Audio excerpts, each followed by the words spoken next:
Hello guys, welcome back to my new vlog. ಇವತ್ತಿನ ವಿಡಿಯೋದಲ್ಲಿ ನಂದಿ ಹಿಲ್ಸ್ಗೆ ನಮ್ಮ ವಾರಾಹಿ ಜೊತೆಗೆ ಹೋಗ್ತಾ ಇದ್ದೀವಿ. ವಾರಾಹಿ ಹೇಗೆ ಇತ್ತು ನಮ್ಮ ಎಕ್ಸ್ಪೀರಿಯನ್ಸ್ ವಾರಾಹಿ ಜೊತೆಗೆ, ಹಾಗೆ ಎಷ್ಟು ಮೈಲೇಜ್ ಕೊಡುತ್ತೆ ವಾರಾಹಿ, ಹಾಗೆ ನಮ್ಮ ಸೀಟ್ ಕಂಫರ್ಟ್ ಹೇಗಿತ್ತು ಎಲ್ಲನೂ ಈ ವಿಡಿಯೋದಲ್ಲಿ ನಿಮಗೆ ತಿಳಿಸ್ಕೊಡ್ತೀನಿ. ಎಲ್ಲನೂ ಸ್ಕಿಪ್ ಮಾಡ್ದಿರಾ ನೋಡಿ ಅಂತ ಕೇಳ್ಕೊತೀನಿ.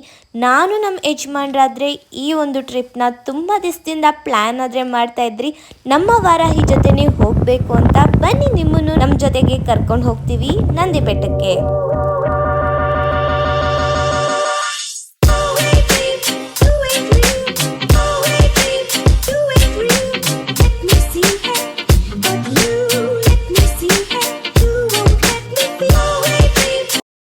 ನೀವೇನಾದರೂ ನಂದಿ ಬೆಟ್ಟಕ್ಕೆ ಪ್ಲ್ಯಾನ್ ಮಾಡ್ತಿದ್ರೆ 4 ಗಂಟೆಗೆ ಮನೇನ ಬಿಡೋಕ್ಕೆ ಟ್ರೈ ಮಾಡಿ. ನಾವು ನಮ್ಮ ಮನೆಯಿಂದ ನಂದಿ ಬೆಟ್ಟಕ್ಕೆ 1 ಅವರ್ ಆಗುತ್ತೆ, ಆ ಥರ ಪ್ಲ್ಯಾನ್ ಮಾಡಿಕೊಂಡು ಒಂದು 4 ಗಂಟೆಗೆ ಅಲಾರಾಮ್ ಇಟ್ಕೊಂಡು ಮಲ್ಕೊಂಡಿದ್ವಿ. ಬಟ್ ನಾವು ಎದ್ದು ರೆಡಿಯಾಗಿ ಹೋಗೋಷ್ಟೊತ್ತಿಗೆ 5:15 ಆಗೋಗಿತ್ತು. ಸ್ವಲ್ಪ ಬೆಳಕು ಕೂಡ ಆಗೋಗ್ತಾ ಇತ್ತು. ಈ ಟೈಮಲ್ಲಿ ನೋಡ್ತಾ ಇದ್ರಲ್ಲ ಫಾಗ್ ಎಷ್ಟಿದೆ ಅಂತ. ನಮಗಂತೂ ಸ್ವಲ್ಪ ಭಯ ಆಯಿತು ಈ ರೋಡಲ್ಲಿ ಹೋಗೋಕ್ಕೆ, ಯಾಕಂತ ಹೇಳಿದ್ರೆ ಫುಲ್ಲು ಫಾಗು, ಏನೂ ಕಾಣಿಸ್ತಿಲ್ಲ. ಬಟ್ ನಮಗೆ ಹೆಲ್ಪ್ ಮಾಡಿದ್ದೆ hazard light.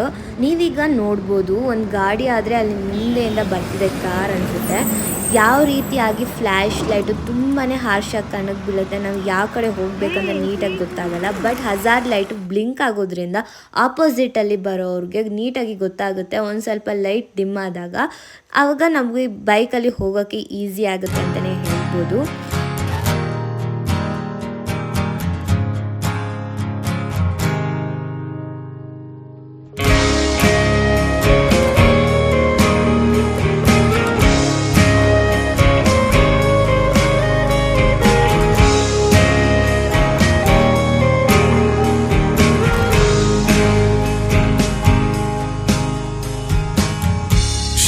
Just 17, I think I was 23. People started to talk, you know what I mean. You were out of my league, I think it's still plain to see. Sometimes I still don't know what you're doing with me.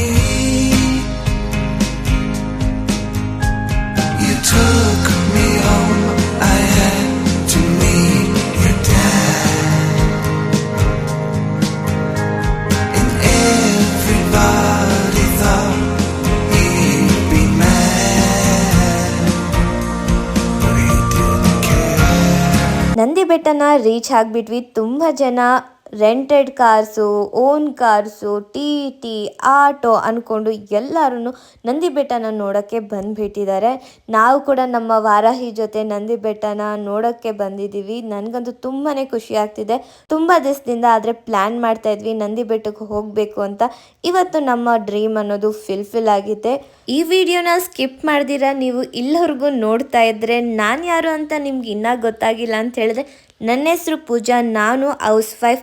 ನನ್ನ ಒಂದು ಚಾನಲಲ್ಲಿ ನನ್ನ life style ವ್ಲಾಗ್ಸ್ನ ಆದರೆ upload ಮಾಡ್ತಾ ಇರ್ತೀವಿ. ರೀಸೆಂಟಾಗಿ ಹೋಂಡಾ ಕಡೆಯಿಂದ launch ಆಗಿರುವಂತಹ ಹೋಂಡಾ ಹಾರ್ನೆಟ್ 125 CB ಬೈಕ್ ಆದರೆ ನಾವು ಪರ್ಚೇಸ್ ಮಾಡಿದ್ದೀವಿ. ಅದಕ್ಕೆ ನಿಮಗೂ ಕೂಡ ಯೂಸ್ ಆಗುತ್ತೆ ಅಂತ ಈ ಒಂದು ವೀಡಿಯೋಸ್ನ ಅಪ್ಲೋಡ್ ಮಾಡ್ತಾಯಿದ್ರಿ. ಈ ಒಂದು ಬೈಕ್ ಬಗ್ಗೆ ಏನಾದರೂ ಇನ್ಫಾರ್ಮೇಷನ್ ನಿಮಗೆ ಬೇಕಂತ ಹೇಳಿದ್ರೆ ಕಮೆಂಟ್ ಬಾಕ್ಸಲ್ಲಿ ತಿಳಿಸಿ. ಖಂಡಿತವಾಗಿ ಅದರ ಮೇಲೆ ವಿಡಿಯೋನ ಮಾಡೋಕ್ಕೆ ಟ್ರೈ ಮಾಡ್ತೀವಿ ಅಂತ ಹೇಳ್ತಾ, ಈ ಒಂದು ವಿಡಿಯೋನ ನೀವಂತೂ ಎಂಜಾಯ್ ಮಾಡ್ತಾ ಇದ್ದೀರಾ ಅಂತ ಹೇಳಿದ್ರೆ ಈ ವಿಡಿಯೋಗೆ ಲೈಕ್ ಮಾಡೋದನ್ನು ಮರಿಬೇಡಿ.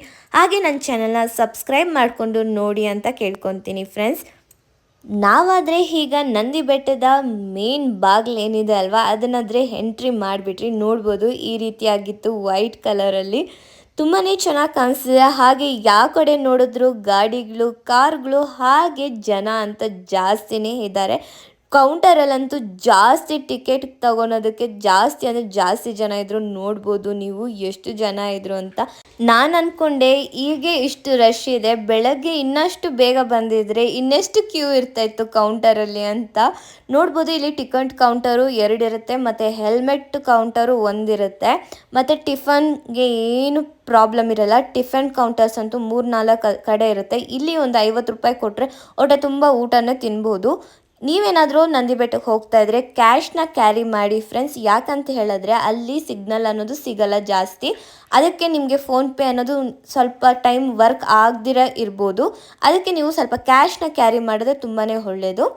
ಹಾಗೆ ನೋಡ್ಬೋದು ಟಿಕೆಟ್ ತೋರಿಸ್ತಾ ಇದ್ದೀನಿ ಎಷ್ಟು, ನಾವು ಬಂದು 2 ವೀಲರ್ಸ್ಗೆ ಎಷ್ಟು ಮತ್ತು ನಮ್ಮ ಒಂದು ಸಿಂಗಲ್ ಟಿಕೆಟ್ ಪ್ರೈಸ್ ಎಷ್ಟು ಪರ್ ಪರ್ಸನ್ ಅಂತಲೂ ತೋರಿಸಿದ್ದೀನಿ. ನಿಮಗೆ ಇಂಟ್ರೆಸ್ಟ್ ಇದ್ದರೆ ಸ್ಟಾಪ್ ಮಾಡಿ ಪಾಸ್ ಮಾಡಿ ನೋಡ್ಬೋದು. ಹಾಗೆ ಮುಂದಕ್ಕೆ ಹೋದರೆ ಈ ಡೈರೆಕ್ಷನ್ ಅದನ್ನು ಕೊಟ್ಟಿದ್ದಾರೆ, ಯಾವ ಕಡೆ ಹೋಗ್ಬೋದು ಏನೇನಿದೆ ಅಂತ. ನಾವು ಫಸ್ಟು ಹೋಗಿದ ತಕ್ಷಣ ನೋಡಿದ್ದೆ ಕಲ್ಯಾಣಿ, ಸೂಪರಾಗಿತ್ತು. ನನಗಂತೂ ಸಖತ್ ಕ್ಯೂಟ್ ಅನಿಸಿದ್ದು. ಈ ಆರೆಂಜ್ ಫಿಶ್ಶು ಮತ್ತು ಎಲ್ಲ ಫಿಶ್ಶು ಅಷ್ಟೇ ನೋಡಿ ನಮ್ಮನ್ನು ನೋಡೋಕ್ಕಂತಲೇ ಅದು ಬಂದು ದಡದಲ್ಲಿ ಕುತ್ಕೊಂಡಿದ್ಯೇನೋ ಅನ್ನೋ ಥರ ಇತ್ತು.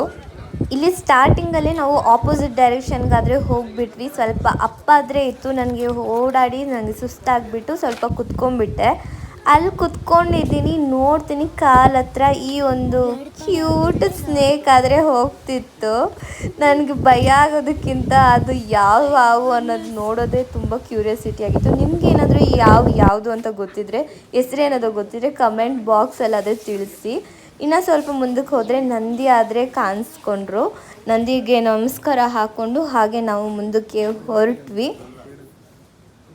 ಮುಂದಕ್ಕೆ ಹೊರಟಾದ್ಮೇಲೆ ನೋಡ್ತಿದ್ರಲ್ಲ ಫ್ರೆಂಡ್ಸ್, ಇಲ್ಲಿಂದನೇ ವ್ಯೂನ ಎಂಜಾಯ್ ಮಾಡೋದು. ಬೆಳಗ್ಗೆ ಎಲ್ಲರೂ ಸ್ನೋನ ಮತ್ತು ಸೂರ್ಯ ಉದಯಿಸೋದನ್ನು ನಾವಾದರೆ ಮಿಸ್ ಮಾಡ್ಕೊಂಡ್ವಿ. ಬಟ್ ಈ ಒಂದು ವ್ಯೂನ ಎಂಜಾಯ್ ಮಾಡಿಕೊಂಡು ನೋಡ್ತಾ ಇದ್ವಿ. ನಿಮಗೂ ತೋರಿಸ್ತಾ ಇದ್ದೀನಿ ನೋಡಿ. ಇಲ್ಲಿ ಬಂದು ರೆಸ್ಟೋರೆಂಟ್ ಇದೆ, ಅಲ್ಲಿ ಹೋಟೆಲ್ ಕೂಡ ಇದೆ. ಮತ್ತು ನೀವೇನಾದರೂ ಅಲ್ಲೇ ಇದ್ದು ಒಂದು ದಿವಸ ಹೋಮ್ ಸ್ಟೇ ಥರ ಇರಬೇಕು ಅಂತ ಹೇಳಿದ್ರು ಅಲ್ಲಿ ಮಾತಾಡಿದ್ರೆ ಇನ್ನು ಸ್ಟೇ ಅನ್ನೋದು ಇದೆ. ಪ್ರೀ ಬುಕ್ಕಿಂಗ್ ಮಾಡ್ಕೊಬೇಕು ಅನಿಸುತ್ತೆ, ನನಗೂ ಕರೆಕ್ಟಾಗಿ ಏನೂ ಗೊತ್ತಿಲ್ಲ. ನಿಮ್ಗೇನಾದರೂ ಇನ್ಫಾರ್ಮೇಷನ್ ಗೊತ್ತಿದ್ದರೆ ಕಮೆಂಟ್ ಬಾಕ್ಸಲ್ಲಿ ತಿಳಿಸಿ, ಸೊ ದಟ್ ಬೇರೆಯವ್ರಿಗೆ ಯೂಸ್ ಆಗುತ್ತೆ ಅಂತ friends.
Blocked you from forming 3, but I am going to form 3, you won't be able to block me. Anyway, that is why I said you won't be able to block. I form 3 here or here. It's a double. And we just run up. All our games are that simple games. See, I got 3. I can remove one of yours because I got 3, so I am removing this. I got 1 point. That's the twist here. You could have blocked me. But same, you could have. I could have done here also. Extremely simple game, but very strategic. That is why I now we get to different games.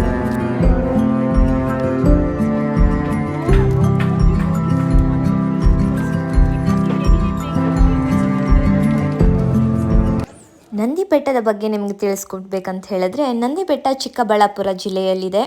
ಸುಮಾರು ಬೆಂಗಳೂರಿನಿಂದ 60 kilometre ದೂರದಲ್ಲಿದ್ದು ಸಮುದ್ರ ಮಟ್ಟಕ್ಕೆ 4850 ಅಡಿ ಎತ್ತರದಲ್ಲಿ ಈ ಒಂದು ಬೆಟ್ಟ ಇದೆ. ಇಲ್ಲಿ ಸುಂದರವಾದ ವಾತಾವರಣ, ತಂಪು ಗಾಳಿ, ಹಾಗೆ ಪ್ರಮುಖ ನದಿಗಳನ್ನು ಕೂಡ ನಾವು ಇಲ್ಲಿ ನೋಡ್ಬೋದಾಗುತ್ತೆ. ಹಾಗೆ ಇತಿಹಾಸದ ಕಡೆಗೆ ನಾವು ಏನಾದರೂ ನೋಡಿದ್ರೆ, ಟಿಪ್ಪು ಸುಲ್ತಾನ್ ಹಾಗೂ ಬ್ರಿಟಿಷರ ಕಾಲದಲ್ಲಿ ಅವರ ಅಧೀನದಲ್ಲಿತ್ತು ಅಂತಲೇ ಹೇಳ್ಬೋದು. ಹಾಗೆ ಇಲ್ಲಿ 100ಕ್ಕೂ ಹೆಚ್ಚು ಜಾತಿಯ ಪಕ್ಷಿಗಳನ್ನ ನಾವು ನೋಡ್ಬೋದಾಗುತ್ತೆ ಫ್ರೆಂಡ್ಸ್.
ನಾನು ನಂದಿ ಬೆಟ್ಟಕ್ಕೆ ಹೋಗಿ ಅಲ್ಲಿನ ವಾತಾವರಣನ ಸಖತ್ ಎಂಜಾಯ್ ಮಾಡಿದೆ. ಹಾಗೆ ಅಲ್ಲಿನ ವಾತಾವರಣ ನನ್ನ ಮನಸ್ಸನ್ನ ತುಂಬಾ ಶಾಂತಗೊಳಿಸ್ತು ಅಂತಲೇ ಹೇಳ್ಬೋದು. ನೀವು ಕೂಡ ನಂದಿ ಬೆಟ್ಟಕ್ಕೆ ಹೋಗೋಕ್ಕೆ ಪ್ಲ್ಯಾನ್ ಮಾಡ್ತಿದ್ದೀರಾ? ಕಮೆಂಟ್ ಬಾಕ್ಸಲ್ಲಿ ತಿಳಿಸಿ. ಹಾಗೆ ಈ ವಿಡಿಯೋ ನಿಮಗೆ ಹೇಗೆ ಅನಿಸ್ತು ಅಂತ ಲೈಕ್ ಮೂಲಕ ತಿಳಿಸಿ. ನೀವೆಷ್ಟು ಲೈಕ್ ಮಾಡಿದ್ರೆ ಅಷ್ಟು ಜನಕ್ಕೆ ಈ ವಿಡಿಯೋ ತುಂಬಾ ಇಷ್ಟ ಆಗಿದೆ ಅಂತ ನನಗೆ ಗೊತ್ತಾಗುತ್ತೆ. ಈ ವಿಡಿಯೋದಲ್ಲಿ ನನ್ನ ಬೈಕ್ ಬಗ್ಗೆನೂ ಇನ್ಫಾರ್ಮೇಷನ್ ಕೊಡ್ತೀನಿ ಅಂತ ಹೇಳಿದ್ದೆ. ಬನ್ನಿ ಫ್ರೆಂಡ್ಸ್, ಈ ವಿಡಿಯೋದಲ್ಲಿ ನಮ್ಮ ವಾರಾಹಿ ಅಂದರೆ ಹಾರ್ನೆಟ್ 125 CB ಎಷ್ಟು ಮೈಲೇಜ್ನ ಕೊಡುತ್ತೆ ಅಂತ ತಿಳಿಸ್ಕೊಡ್ತೀನಿ. ಈಗ ಗಾಡಿಯ ಡಿಸ್ಪ್ಲೇ ಆದರೆ ನಿಮಗೆ ತೋರಿಸ್ತಾ ಇದ್ದೀನಿ ಫ್ರೆಂಡ್ಸ್. ಇಲ್ಲಿ ನೋಡ್ಬೋದು ಕ್ಲಿಯರಾಗಿ ಎಷ್ಟು ಕಿಲೋಮೀಟರ್ ನಾವು ಓಡಿಸಿದ್ದೀವಿ ಅಂತ ಹೇಳಿದ್ರೆ 377.2 ಕಿಲೋಮೀಟರ್ಸ್ ಆದರೆ ಓಡಿಸಿದ್ದೀವಿ. ಹಾಗೆ ಇನ್ನೂ ಎಷ್ಟು ಓಡಿಸ್ಬೋದು, ಇನ್ನೂ ಎಷ್ಟು ಕಿಲೋಮೀಟರ್ಸ್ ಹೋಗ್ಬೋದು ಈ ಗಾಡಿನಲ್ಲಿ ಅಂತ ಹೇಳಿದ್ರೆ ಇರೋ ಪೆಟ್ರೋಲಲ್ಲಿ 441 ಕಿಲೋಮೀಟರ್ಸ್ ಆದರೆ ಓಡಿಸ್ಬೋದು ಅಂತ ಈ ಒಂದು ಡಿಸ್ಪ್ಲೇ ಪ್ರಕಾರ ನಮಗೆ ತಿಳಿಸ್ಕೊಡುತ್ತೆ. ಇದನ್ನು ನಾವು ಕ್ಯಾಲ್ಕುಲೇಟ್ರಲ್ಲಿ ಆ್ಯಡ್ ಮಾಡಿ ನೋಡಿದಾಗ ನಾವು ಎಷ್ಟು ಹೋಗ್ಬೋದು ಮತ್ತು ಎಷ್ಟು ಓಡಿಸಿದ್ದೀವಿ ಗಾಡಿನಲ್ಲಿ ಅಂತ ಹೇಳಿದ್ರೆ 800 ಚಿಲ್ಲರೆ ಆದರೆ ತೋರಿಸ್ತಿದೆ.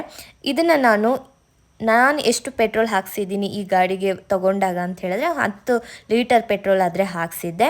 ಅದರಲ್ಲಿ ಡಿವೈಡ್ ಮಾಡಿದಾಗ ಈ ಒಂದು ಗಾಡಿಯ ಮೈಲೇಜು 1 ಲೀಟರ್ಗೆ 81.82 ಮೈಲೇಜ್ ಆದರೆ ತೋರಿಸ್ತಾ ಇದೆ. ಅಷ್ಟು ದೂರ ಹೋಗ್ಬೋದು ಅಂತ ನೋಡೋಣ. ಕರೆಕ್ಟಾಗಿ ಪರ್ಫೆಕ್ಟಾಗಿ 1 ಲೀಟರಲ್ಲಿ ನಾವು ಎಷ್ಟು ದೂರ ಹೋಗ್ಬೋದು ಅಂತ ಅದ್ರ ಬಗ್ಗೆನೂ ವಿಡಿಯೋನ ಮಾಡ್ತೀನಿ. ಈ ವಿಡಿಯೋ ನಿಮಗೆ ಇಷ್ಟ ಆಗಿದ್ರೆ ಈ ಮೈಲೇಜು ನಿಮಗೆ ವರ್ತಿ ಅನಿಸ್ತಿದೆಯಾ ಅಂತ ಕಮೆಂಟ್ ಬಾಕ್ಸಲ್ಲಿ ತಿಳಿಸಿ. ಹಾಗೆ ಈ ವಿಡಿಯೋ ಹೇಗೆ ಅನಿಸ್ತು ಅಂತಲೂ ಕಮೆಂಟ್ ಬಾಕ್ಸಲ್ಲಿ ತಿಳಿಸಿ. ಇನ್ನಷ್ಟು ವೀಡಿಯೋಸ್ಗೋಸ್ಕರ ನನ್ನ ಚಾನಲ್ನ ಸಬ್ಸ್ಕ್ರೈಬ್ ಮಾಡ್ಕೊಳ್ಳಿ. ಹಾಗೆ ಪಕ್ಕದಲ್ಲಿರುವಂಥ ಬೆಲ್ಲೈಕನ್ನ ಆನ್ ಮಾಡಿಟ್ಕೊಳ್ಳಿ. ಈ ನಂದಿ ಹಿಲ್ಸ್ ವಿಡಿಯೋ ಹೇಗೆ ಅನಿಸ್ತು ಕೂಡ ಕಮೆಂಟ್ ಬಾಕ್ಸಲ್ಲಿ ತಿಳಿಸಿ. ನಿಮ್ಮ ಒಪಿನಿಯನ್ ನನಗೆ ತುಂಬಾ ಇಂಪಾರ್ಟೆಂಟ್ ಆಗುತ್ತೆ ಅಂತ ಹೇಳ್ತಾ ಈ ವಿಡಿಯೋನ ಇಲ್ಲೇ ಎಂಡ್ ಮಾಡ್ತಾಯಿದ್ದೀನಿ. ಮರ ಬೆಳೆಸಿ ನಾಡು ಉಳಿಸಿ ಅನ್ನುವಂಥ ಈ ಸ್ಟ್ಯಾಚ್ಯೂ ಅಂತೂ ತುಂಬಾ ಸೊಗಸಾಗಿತ್ತು. ಈ ವಿಡಿಯೋ ಇಷ್ಟೇ ಫ್ರೆಂಡ್ಸ್, ಬಾಯ್.